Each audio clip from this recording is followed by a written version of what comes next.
Hi, everyone. Welcome. We'll just get started here. Thanks for joining us today. Welcome. Today's webinar is brought to you by TransLink and HUB Cycling. Today's event is called Keep Calm and Curb-plunking, exploring Saanich's quick build separated bike lane progress. My name is Helen Loy, and I'm the host of the podcast Urbanism Vancouver, and I will be moderating today's webinar. This presentation is brought to you by TransLink and HUB Cycling. TransLink is Metro Vancouver's transportation network, serving residents and visitors with public transit, major roads, bridges, and trip planning. HUB Cycling is Metro Vancouver's cycling advocacy group and are a nonprofit charitable organization whose mission is to get more people cycling more often. They accomplish this through advocacy, education, events, research, and consulting. For more information about HUB Cycling, visit bikehub.ca. Now, before we begin, on behalf of HUB Cycling, TransLink, and our speakers, I'd like to acknowledge that I am hosting the webinar today from the unceded territories of the Musqueam, Squamish, and Tsleil-Waututh Nations. HUB and its partners acknowledge, respect, and celebrate the Indigenous nations on whose treaty and unceded territories we are fortunate to live, work, and operate, and of course, bike. Just a few housekeeping rules before we begin. As you listen to the presentation, please use the chat function to ask questions. We will give all of our presenters plenty of time at the end to answer any questions. And as a reminder, this meeting will be recorded, which HUB will share with everyone in the future. We'd ask that you not record the meeting, and please do not share any sensitive or personal information in the chat. We have a very interesting presentation in just a moment from Troy McKay, Senior Manager of Transportation and Development Services for the District of Saanich. Saanich's success in building quick-build, safe and separated active transportation infrastructure is a testament to the ability of suburbs to implement speedy and effective measures to improve the safety of vulnerable road users. We are hoping that the district's approach to active travel will inspire the Metro Vancouver local government staff, as well as cycling advocates and organizations on the call, to expand their thinking into a more creative space when it comes to planning all ages and abilities active transportation infrastructure. Before we get to Troy, let's hear from Erin O'Melinn on how TransLink's bicycle infrastructure capital cost sharing program, also known as BICCS, can support municipalities in building and promoting quick build active transportation projects. Erin is a Senior Manager, Transportation and Land Use Planning at TransLink. Previously, she led HUB Cycling for nearly 15 years, providing advocacy, education, events, research, and consulting to get more people cycling more often. Erin has also worked in local government and at BC Hydro in energy demand management. She has a Master's of Urban Studies from SFU and has been on the board of organizations including the Vancouver Public Space Network and the International Alliance for Biking and Walking. Erin, passing it over to you. Thanks so much, Helen.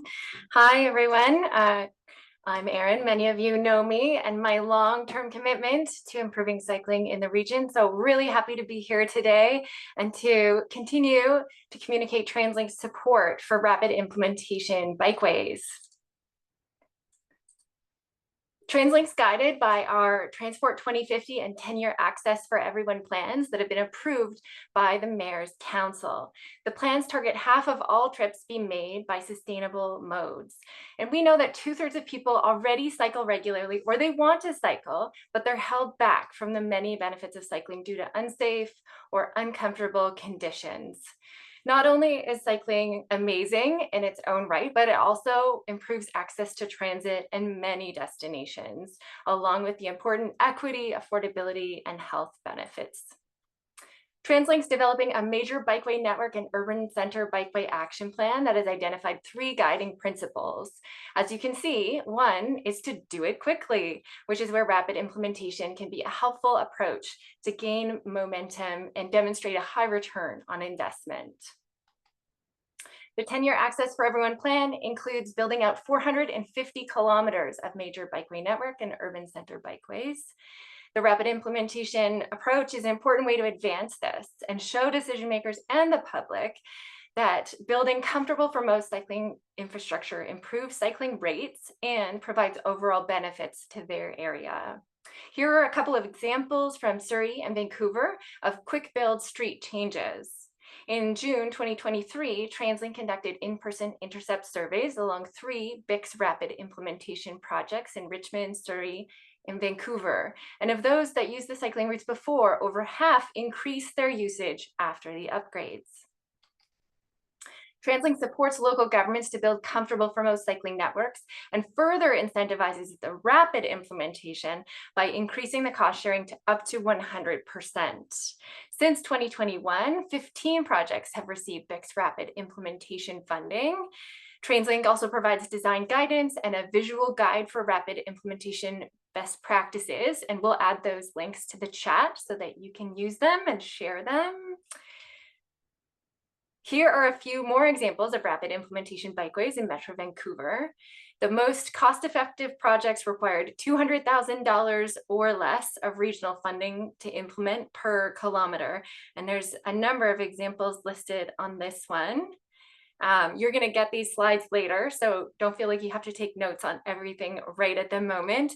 But I did want to also highlight this brand new project wrapped up this summer, the Mount Seymour Parkway in North Vancouver, which I got to ride in July and was impressed with not only the improved safety and comfort, but the wraparound treatments, including reduced speed limits, the introduction of no right turns on red, and really excellent media and online information and FAQs to support the change management for road users and residents. So many great examples starting to pop up. I'm really looking forward to hearing the Saanich story today. Great to have Troy here with us. And back over to you all. Thanks, Erin, for all of that information. I particularly liked your last example of kind of the communication during that work. I think that that's really important. And just a reminder again, we will share some of these resources in the chat with an email in the next week so that you can have additional information on the TransLink BICCS program. And now coming up next, I'd like to introduce Troy McKay from the District of Saanich. Troy has dedicated his career to the enhancement and sustainable development of urban landscapes, showcasing a passion for innovation and community well-being and alternate forms of transportation. As the Senior Manager of Transportation and Development Services for the District of Saanich, Troy has been a pivotal force in shaping the district's infrastructure and transportation systems. Troy's recent work includes leading teams responsible for developing Saanich's active transportation plan, road safety action plan, and building 18 kilometers of protected bike lanes in Saanich in 18 months. Troy, take it away, and just a quick reminder for folks to put any questions you may have for Troy or Erin in the chat, and we'll get to them at the end of the presentation. Great, and thank you, Helen. Just maybe you can confirm you can hear me and see the slides on the screen. Yeah, we can hear and see that. Excellent. So thanks everyone for joining us today. Really pleased to be here. Apologies, this is a take 2 for some of you maybe, but a little bit more to share today even, so that's great news. I'm just going to jump right into it. So the presentation today, I'm going to talk around kind of our council support for the work that we've been doing and how we've gotten to that level, and then the inherent policy support that supports the work. We'll talk specifics about the barriers that we've decided to use for this particular project, and then I'll share lots of photos about how that installation works and the progress and how we've been doing that. And then we'll talk a little bit more about kind of lessons learned and some of the data behind what we're seeing as far as use on the roads and some of our media challenges and opportunities that we've experienced along the way. So first of all, where is Saanich? We are a small community on an island on the west coast of North America in BC here. And Saanich is the largest municipality on the lower island here, consisting of the Greater Victoria area. We are immediately north of the city of Victoria. We have half of the University of Victoria in our jurisdiction and 2 campuses of Camosun College. We have about 120,000 people in Saanich out of the 415,000 in the CRD. Our official community plan is fairly new. It was adopted in May of this year, and it has a couple really key features that kind of just some of the background context for working in Saanich. We do have an urban containment boundary in the municipality, so the northern half of Saanich is outside that urban containment boundary and very rural. We have some primary growth areas that are designated where we're really seeing lots of new development happen along our major transit corridors and in our major centers. We, for a long time, have been a bedroom community of the city of Victoria, lots of single family homes and streets that were developed in the 70s and 80s, wide open streets with parking on both sides and not a lot of pedestrian or cycling infrastructure. So it's a lot of work to transition that to more of a 15-minute community with lots of services close by and lots of options for people to move around the municipality. Our OCP also has a mobility pyramid in it, which again, it re-emphasizes our commitment to walking, cycling, and micromobility being those primary ways that people will move around the municipality, supported by public transit, with personal vehicles being lower on that spectrum of the mobility pyramid. This is a new addition for us in this version of the OCP, and it's really helpful in our conversations going forward. And we've been able to prove out through results that this is the way to go for Saanich. As far as current mode share today, we have about 10% transit use, 8% walking, and it's actually 7% now cycling mode share in Saanich, with still the primary use being single occupancy vehicles. Done some analysis on kind of how are people getting around Saanich in general. We're seeing some increases year over year on the percentages of people either riding as a passenger in a vehicle, taking transit, or walking. But the big number you see here on the right is that 14% per year cycling growth that we're seeing in Saanich. This is our from the origin destination survey done here regionally. And we're seeing a reduction in motor vehicle use, which is good results for us that we're headed in the right direction already, but we still have a long way to go for building the infrastructure, building our network to support people continuing to make these type of choices. For those of you familiar with the area, you'll know Mackenzie Avenue. It's the busiest street in Saanich that leads directly from a couple of provincial highways to the university. We had a good look at what's our year-over-year data as far as vehicle use. And well, the general sentiment in the public is that the road is getting busier and busier and there's more and more cars. That's actually not the light blue line kind of at the top of the screen is from 2004 as far as average daily volume, and then the pink line is our most recent count on Mackenzie, and it's actually less. And so we're not seeing that trend of continued vehicle growth on our streets. They're really relatively stagnant, in some cases reducing. Now to the project that we all came here to hear about. In 2001, Council directed a couple of things. One, that we kind of go outside our active transportation strategy and do some work on Tillicum Road, which we're going to talk about here shortly. And second, that we do 8 things to improve active transportation in Saanich. These are kind of specific quick build items that they asked for. One of them was to convert some existing bike lanes and build new bike lanes using a quick build format. So we looked at lots of different options on how to do that quick build format. We looked at like the rows of bollards that you've all seen pictures from around North America, the Armadillo product that's used more in the US. We looked at cast in place concrete. We looked at asphalt curbs. We looked at steel bike rails. And we looked at precast concrete. And we ended up selecting to use precast concrete. And I'm going to talk about why here shortly. But this isn't new. It's actually been done in Metro Vancouver as well, in North Vancouver. Kudos to you folks if you're on the call. We kind of took a lot of cues from the work that you've been doing with your work there. We modified the barrier design from the North Vancouver, and the Sanderson Concrete is one that's the supplier over on the mainland. We added a third pinhole for holding them in place. We'll talk more about that momentarily. And we increased the scupper size for kind of easier cleaning and actually for lifting and moving the barriers. And we added some additional holes in the top of the barrier for mounting our bollards and hazard markers. We did add a little bit of taper on the end of the barriers, so when they're in vertical curves, and then in further iterations, we added a bull nose as well to kind of the leading edge of some of the barriers. So the barriers are about 8 feet long, kind of a foot wide, 10 inches tall. They're pretty beefy. We looked at having lane widths kind of in that range of 3 to 3.5, 3 to 3.3 meters, kind of left over for vehicle lanes.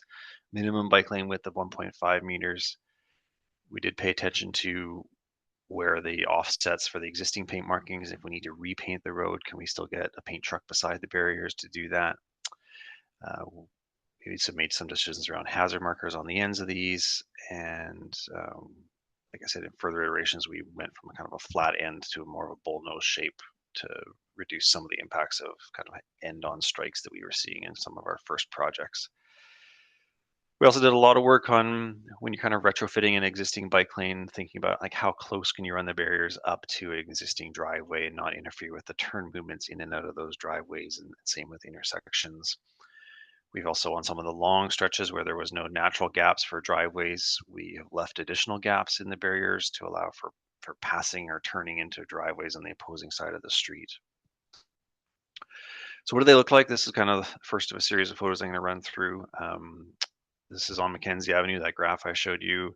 We had existing buffered bike lanes on this corridor, and we placed the barriers in that buffered space. You can see the existing buffered bike lane markings underneath it, hazard marker on the end, and then about every 6 barriers, we have a bollard mounted on top of the barrier to increase the visibility of them. And then a little bit further up the street, just past that cyclist, you can see in the shade that there is the barrier or the buffer narrowed to a point where it wasn't wide enough for the barriers to maintain the minimum width for the bike lane and for vehicles. So in that small segment, we've used just bollards mounted in the buffered bike lane. We procure these from SureSpan Structures, which is a firm up in Duncan here on the island, and they have a fairly large plant there. They do actually concrete and steel fabrication, so they've been really great to work with for us.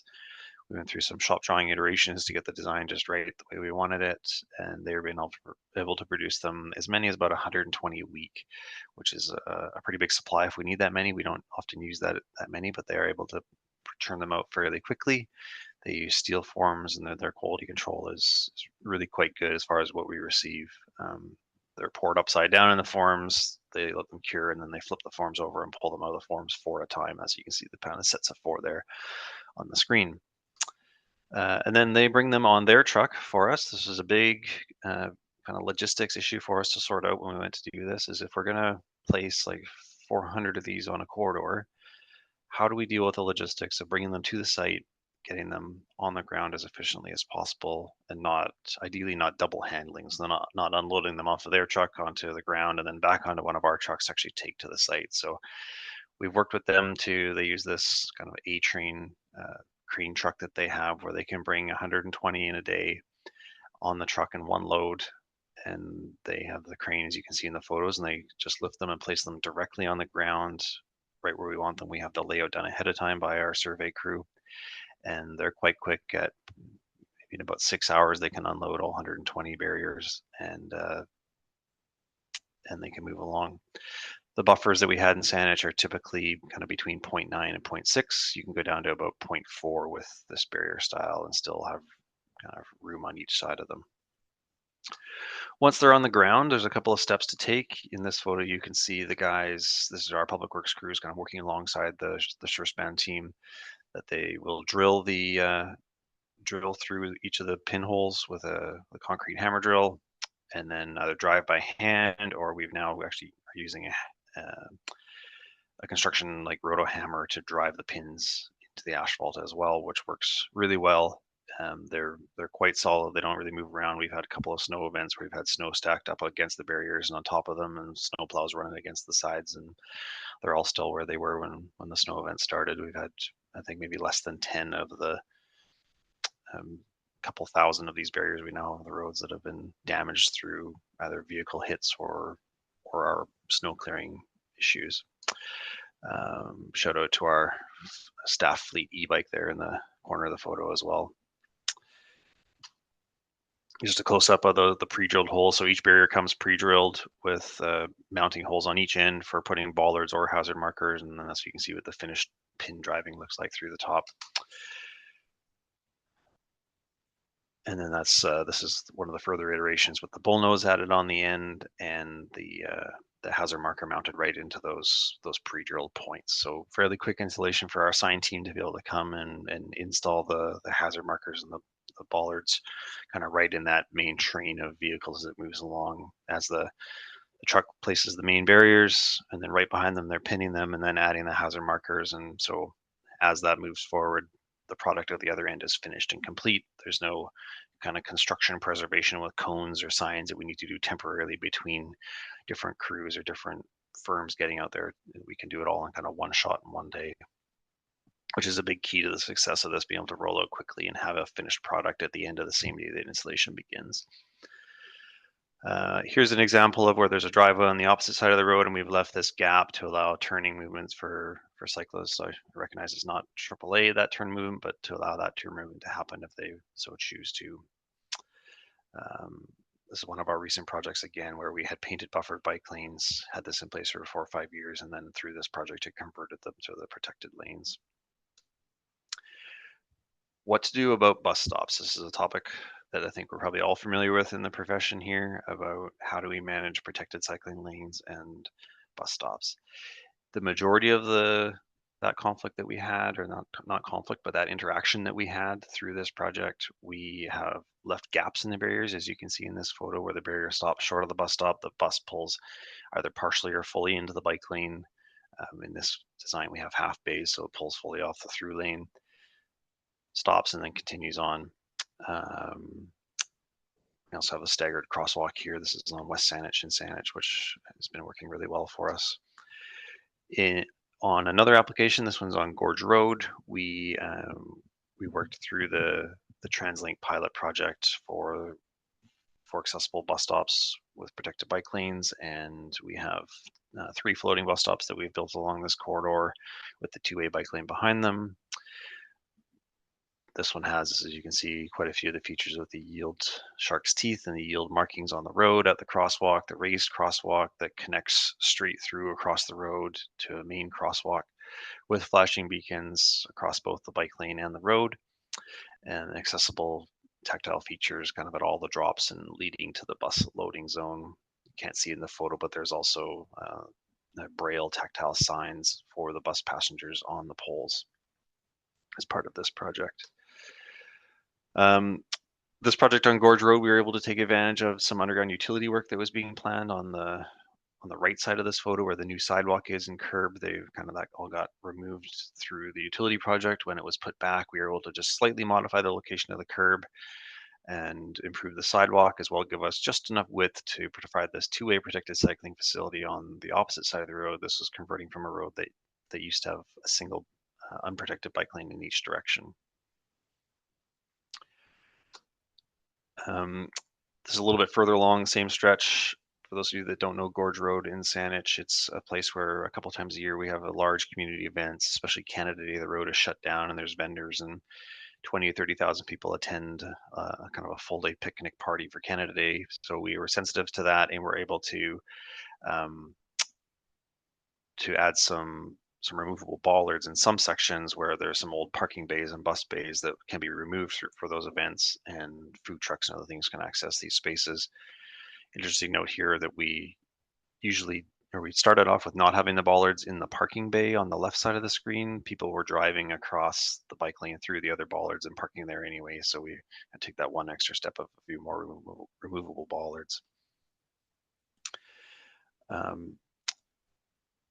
will kind of show this photo to recognize that the overall use that we see on some of our lanes isn't as high as you might see in some of the more metro areas, where there's often you'll see people riding side by side kind of in the opposing direction, and they'll move out of the way as other people are coming the other way. But our usage levels are not as high as like a downtown city of Victoria or downtown Vancouver, where you have those kind of more constant flow of cycling in each direction at the moment. Kind of coming 360 to how we put the roads together, we also have a speed limit establishment policy that's is adopted by our council in Saanich, where we, if you haven't looked at the NACTO speed limit guide, I would encourage you all to do so. Our policy is based off the NACTO guide.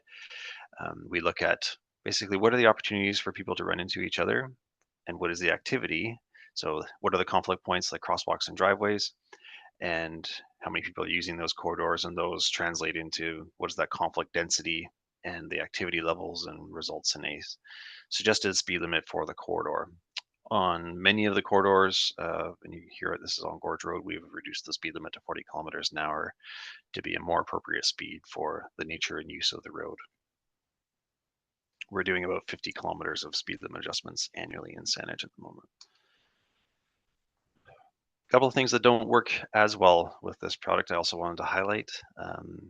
This is on Tillicum Road for those that are interested. I'm standing on one driveway taking this photo, looking at a next one, and there's not enough space between the two driveways to put a section or segment of barrier. So we selected to use 2 bollards. And when you look down that street kind of in aggregate, you can see with the number of driveways and parking bays that exist, the amount of concrete that we were actually place where it's not obstructing some of those other access points is fairly limited. So probably not a great solution if you have many driveways or closely spaced driveways in kind of more of a residential type scenario, where you're on your majors and collectors and you have larger spacing between driveways or conflict points. They're not as good as, they're a better solution for that type of application, I would suggest. I get lots of questions about how do we clean them. We clean them with our little mini bike lane sweeper named Kirby. We purchased this about a year ago now.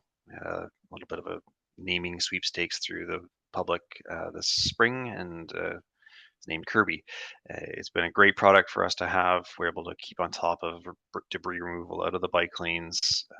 We pretty much run this now kind of a full 40-hour week on cleaning and maintaining bike lanes, and we're kind of already starting in the planning stage, but we need the second one for Saanich. With our 600 kilometers of roadway, we've got lots of cleaning that needs to be done. And this is just a little shot of the two of them working together. That's the large sweeper on the far side of the barriers and the mini one on the inside. Some of you might have seen this in the news. We had a seal out of the waterway molting up on the sidewalk right near the Gorge Road bike lanes. I mostly put these photos here to recognize that a number of the projects in Saanich wouldn't be possible without partnership from the BC Active Transportation Grant Fund. And we're always thankful for their support, and encourage you all to advocate for continued and increased funding from the provincial and federal levels for active transportation projects. As you all know, very challenging to have ongoing solid funding projects. So what have we heard about these? Sometimes I go down the Twitter, Facebook rabbit hole of reading comments and understanding what's going on in the public. This was a really interesting exchange that I just saved a copy of. One fellow saying, Tillicum's now a parking lot. Don't see any people riding. One person says, I agree. The next person says, I biked down Tillicum. I didn't see any cars. You should get rid of the car lanes. And on it goes. And it's really interesting to see this debate in the public back and forth about whether they're a good idea or not. And there's many different perspectives. We did run a couple of kind of like Facebook polls after we built the first 3 projects. We actually put some pictures out there and then asked the public, like, if we're going to build more of this, what should we consider that we haven't already thought of? We had hundreds and hundreds of responses, most of them rants, lots of them positive, some against, but a few real good nuggets as well that we're like, oh, we actually hadn't really considered or thought of that. So we were able to improve our process going forward using those kind of new social media channels to get that feedback. Our council is very supportive of this work. On the left is a picture of our council wearing some shirts that they had made on their own of supporting the work that we're doing with this project. Unbeknownst to me, the day that we took our active transportation plan to council for adoption, they all showed up wearing these new shirts that they had made. So kind of tipped their hand to their thoughts on the active transportation plan before we presented it. But we're happy to have that support, and it makes our conversations with the public a little more streamlined when we have that support all the way to the council level. And we're having some good positive feedback on the media side as well from just posts about the work that we're doing. So data is I would say is a difficult thing to make sure that you get right as you start to build these projects, and even us, we've had some hits and misses on making sure that we've had our data aligned. But I have a couple of counts that we've done. We have eco counters in a number of places around Saanich. This is on Mackenzie, kind of 1 year separated from before barrier installation and after barrier installation, and on average we're seeing about like 7.5% increase. This is a year-over-year increase on Mackenzie with usage already for like a fairly busy corridor, but increased that 7%. I would say partially probably because of the barrier installations, just partially because of the ongoing increases we're seeing globally in Saanich.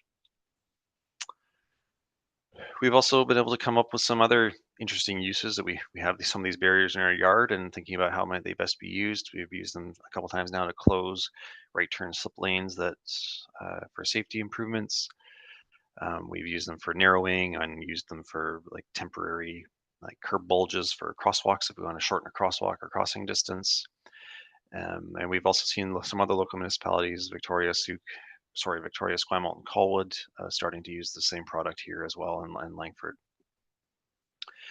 I would say we were able to do the 18 kilometers in 18 months, partially because we had some network already built, and so a lot of the easy jobs and easy retrofits are done. There's more challenging ones on the way, and we've got another almost 20 kilometers planned that we're working on. That won't be quite as fast as the first batch, but we've got some more rolling out this fall, and then some more into the spring that we're working through kind of as our third phase. As always with any bike lane project, there's the public sentiment to manage. There's the perceived loss of road capacity. Whether there is actually a loss or not is always a debate. We've heard from the public concerns about there's nowhere to pull over when emergency vehicles pass. We haven't heard that from our emergency services or police. They are quite satisfied with the way the installations have been done, but that's a public sentiment that we continue to hear. And there's always some concern about reduction of street parking. And we've also heard from some drivers that they're difficult to see the barriers, even though we have hazard markers on the end and bollards every 40 or 50 meters. Kind of final slide here on some lessons learned. So we're able to do about 300 meters in a day is kind of a typical good day for us. You can see that in the top left corner, that kind of train of vehicles and staff that move along the road as we install these.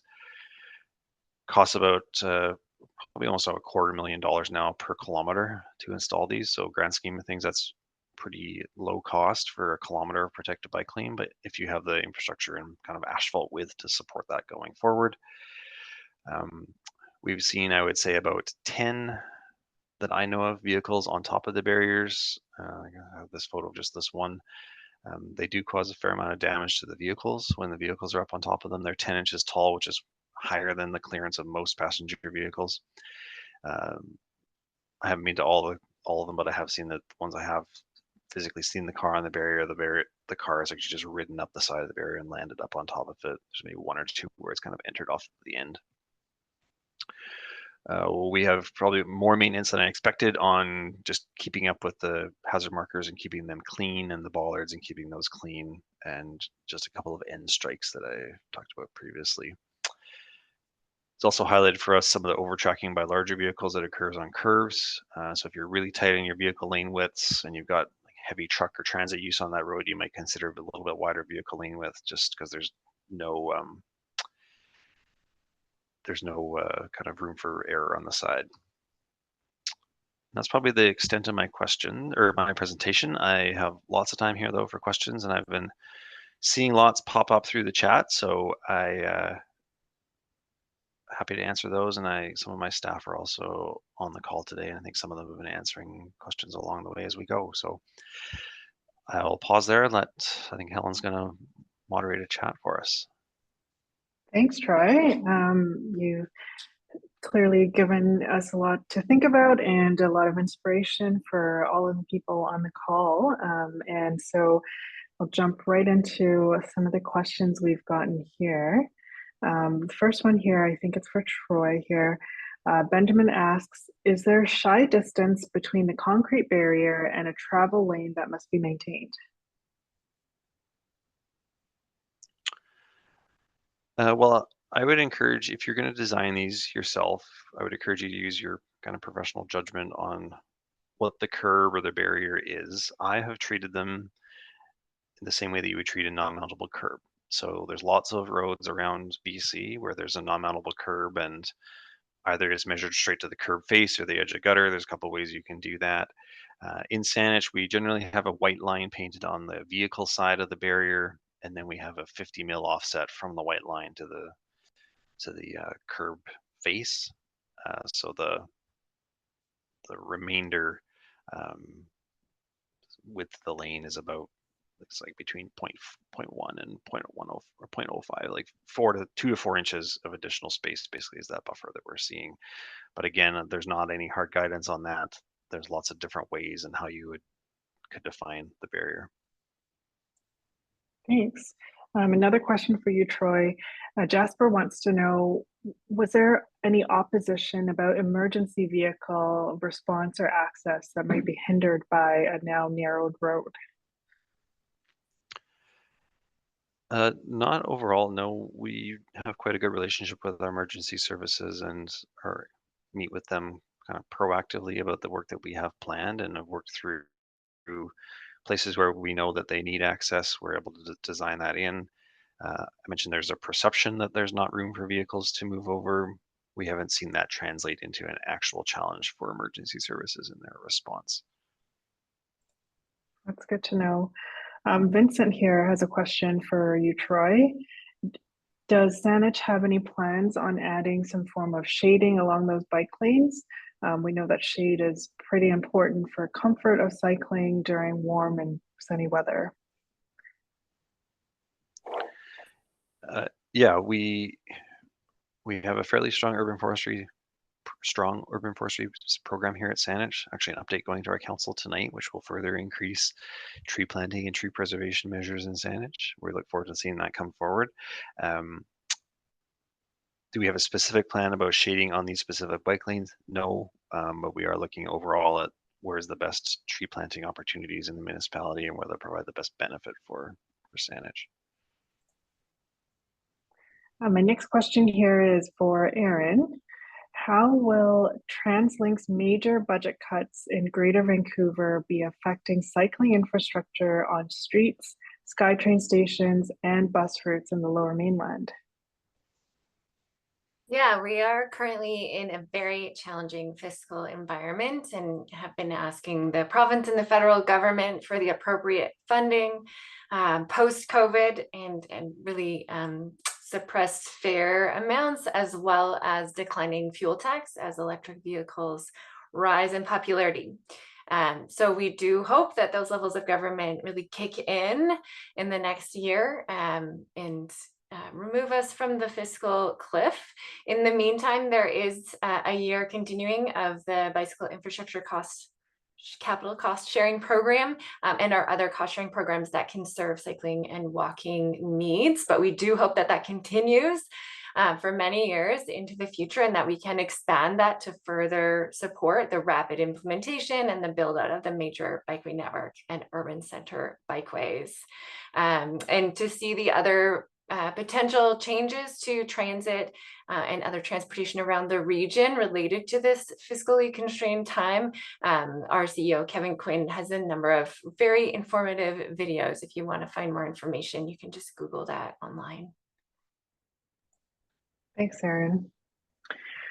Back over to Troy here with the next question. Joanne asks, is there any reason why the bikes get the raised crosswalk to slow cycling traffic, but the vehicles in the adjacent lanes don't have kind of like a raised crosswalk to slow vehicle traffic?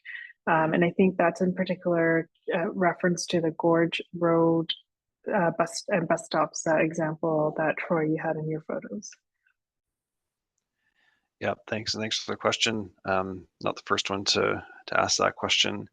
I think it's a combination of a couple things. One, the primary one is that Gorge Road is a transit route, and we were concerned about the overall impact to transit riders, both on and off the bus, and proximity of those raised crossings that close to the bus stops is problematic for operators, at least here in Greater Victoria, having to slow down or accelerate over one of those raised crossings as they're approaching the bus stop. So I think if it was mid-block and there wasn't a bus stop right there, we'd be more inclined to install it. But for us, that's kind of one of the hard no points, is if it's immediately adjacent to a bus stop, we're trying to avoid those raised features. I would like to include them though. Thanks, Troy. And maybe just a follow up to that, I guess Lindsay here is also asking, is there a general consideration, when there is a crosswalk, whether or not we put in a raised section in the bike lane? Well, I think we're really kind of evaluating them each on a case-by-case basis of what makes sense for the actual setting of that crosswalk, and sight lines to it, and vertical geometry and horizontal geometry to the bus stop, and what's the expected speed of both vehicle and cycling users. Also kind of extra sensitive at the moment to that interaction between accessible bus stops and protected bike lanes, and how we manage that going forward. Thank you. Hank here asks, how do you deal with comments that oppose the new bike infrastructure? I think we saw some of that in your social media examples. So things, for example, like when folks say, this bike lane is making my trip slower and that nobody is using it. Yeah, they're always an interesting conversation, and I personally try to focus around like reflecting back on what's our overarching policy that we have out of our official community plan, about that we are giving prioritization to pedestrian, cycling, and transit, and that, well, the way that we've designed the road may be not the way that you personally would have designed the road. It's the way that provides the most equitable approach for users to be able to use the road going forward. And as new people move into our communities, they'll have options that are equitable in their way going forward of, do you want to choose to ride a bike? Do you want to choose to walk? Do you want to choose to take transit? Those will all be an option for Saanich residents going forward, not just exclusively for single occupants vehicles. Maybe a follow-up question on that from me. Outside of that specific correspondence, are there ways that the District of Saanich has been educating or bringing more awareness about the overall goals of kind of different types of transportation aside from, personal vehicles that can help advance the overall public awareness and education?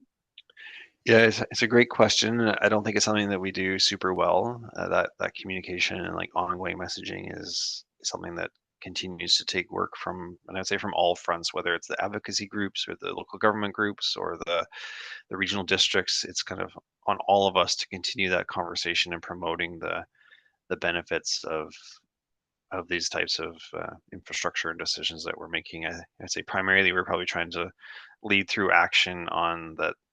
We're building the infrastructure. Our staff here are using or choosing to use bikes for their trips as much as they can. We're even exploring it through Public Works now at the moment. Our mayor and CAO just gave up their kind of covered parking spots that they had at Municipal Hall and turned it into a bike parking garage.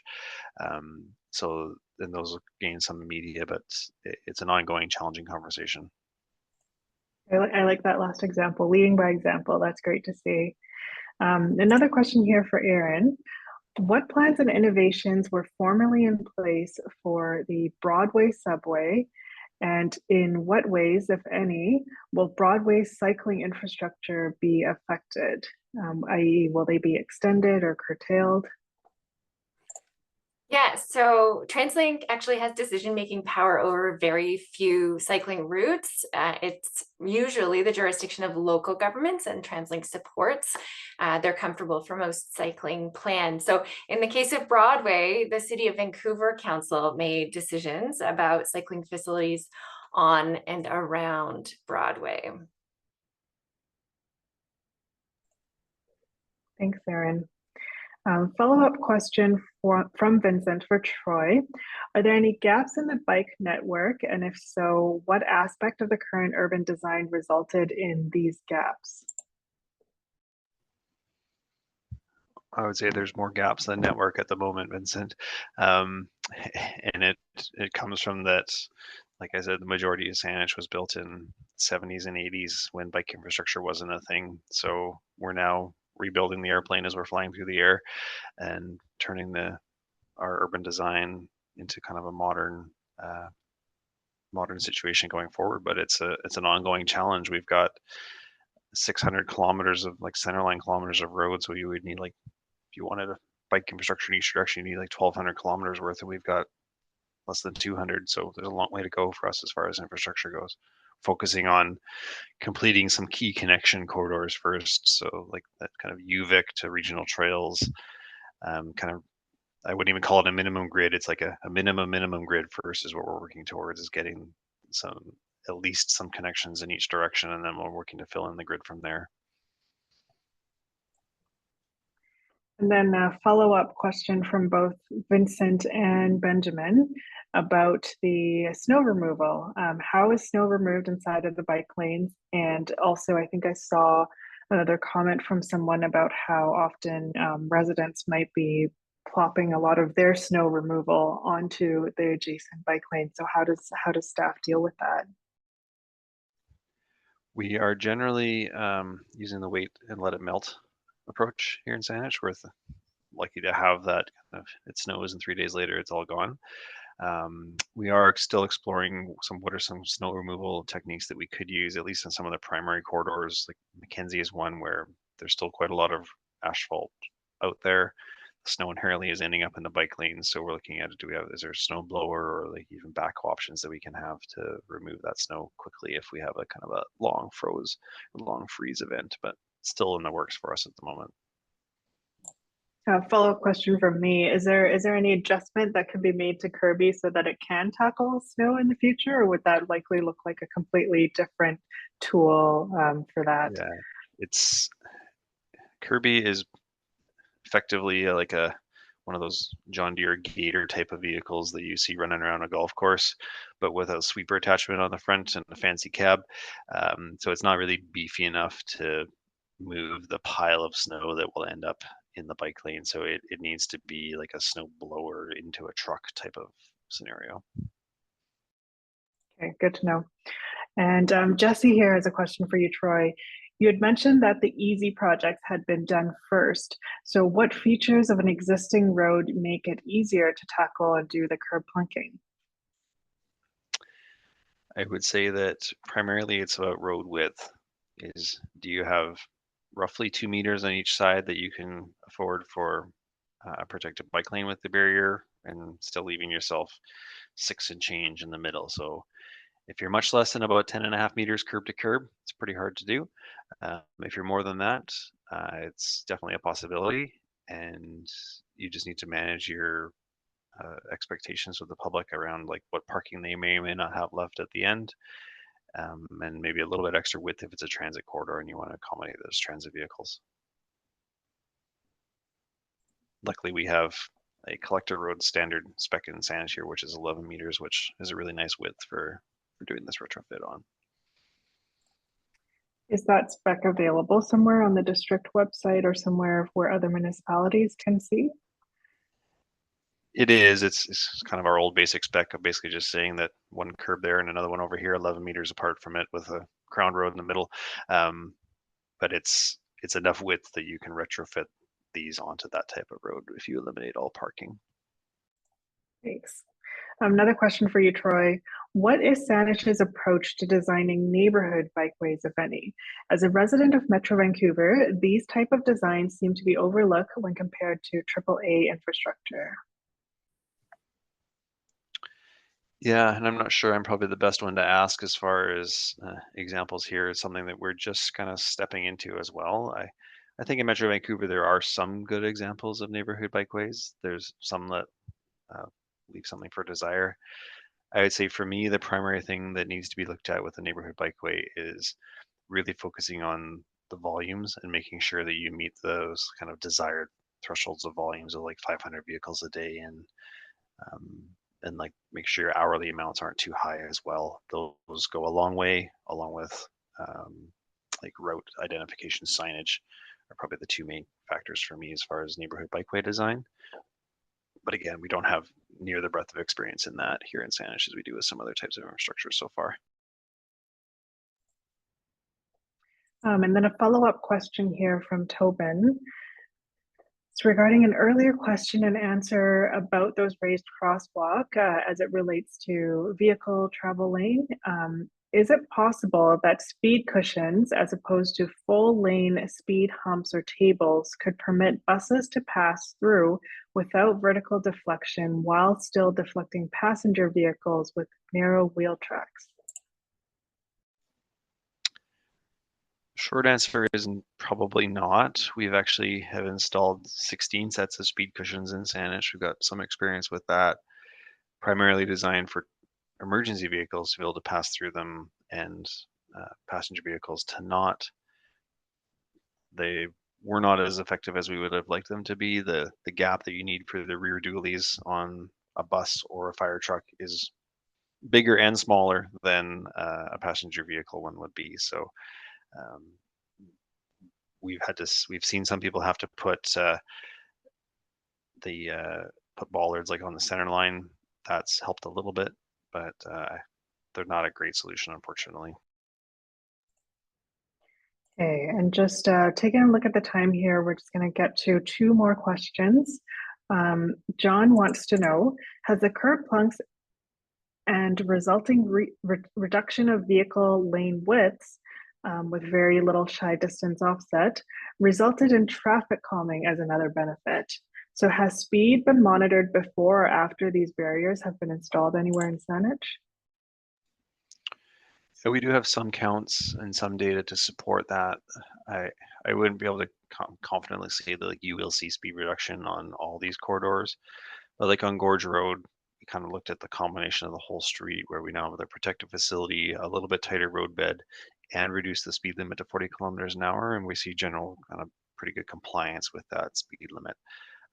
So it definitely is a factor of that road narrowing. Though I wouldn't probably put this forward as this is your number one solution to your speeding problem on your road. It should be like a nice byproduct. Thanks.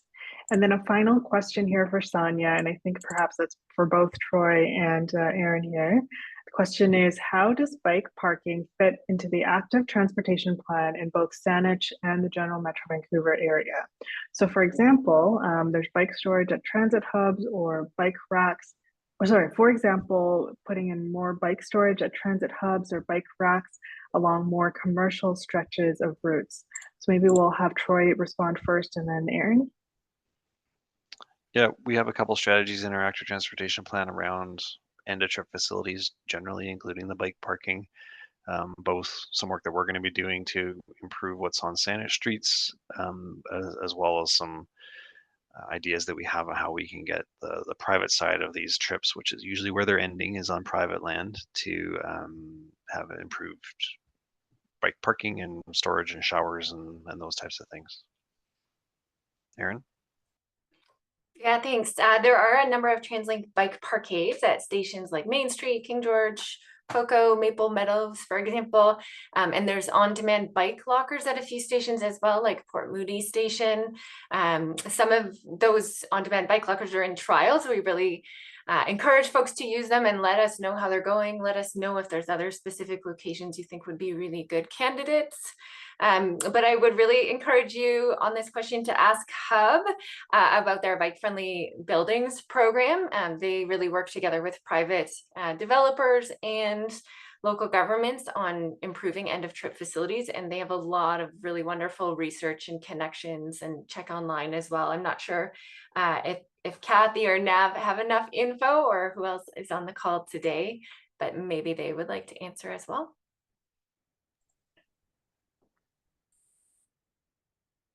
Kathy or Nav want to jump in? I see Nav Hi, put a link. everyone. Yeah, and Nav's just put in the link, but HUB Cycling does offer research. We have a bunch of research projects, as Erin mentioned, on older buildings and bike storage and bike parking. And then also we work with newer developers and local governments as well to advise on bike storage. And so feel free to check out our website or contact us here at HUB if you have any questions or need access to more detailed reports, or if we can help your municipality or your building or even your strata in any way. Thanks, Kathy. So that comes to the end of our Q&A session. And I know if there's any questions, we're going to review the chat. If there's any questions that we haven't gotten to, we will follow up with Troy and Erin to see if they have time to put some of those answers in the follow-up email. And then just a reminder for everyone, a copy of the chat will be included in the follow-up email. So just before we wrap up here, we just wanted to extend a big thank you again to Troy and Erin for all of the valuable information that they have shared with us. And thanks also to the District of Saanich staff who have been answering some of the questions in the chat as well. Thank you, TransLink, for sponsoring this webinar and for providing space for these important discussions and knowledge sharing opportunities. And also, of course, thank you to you all who have joined our second attempt at this webinar. We appreciate you coming back and for your understanding. We'll be sending around a recording of this meeting in the next few days, as well as any resources that HUB, Troy, or Erin would like to share. If you'd like more ways to get involved in HUB, or you enjoyed today's webinar, you can join HUB as a lifetime member for only a minimum contribution of $10. You can do that at bikehub.ca/join. The more members HUB has, the greater their impact when we advocate for better and safer biking. Organizations can also join HUB as an organization or find ways to sponsor research that advances equitable and increased access to biking. If you're interested in learning more ways you can support improved cycling infrastructure, please check out my podcast, Urbanism Vancouver, where I chat with a variety of active transportation advocates, as well as other professionals invested in supporting great urbanism. We're at the end of our webinar. Our facilitators will leave the meeting open for a few minutes longer for those who may want to leave comments in the chat. Thank you again to Troy and Erin. You may leave the meeting now if you wish, and participants, thank you again for participating. You may also log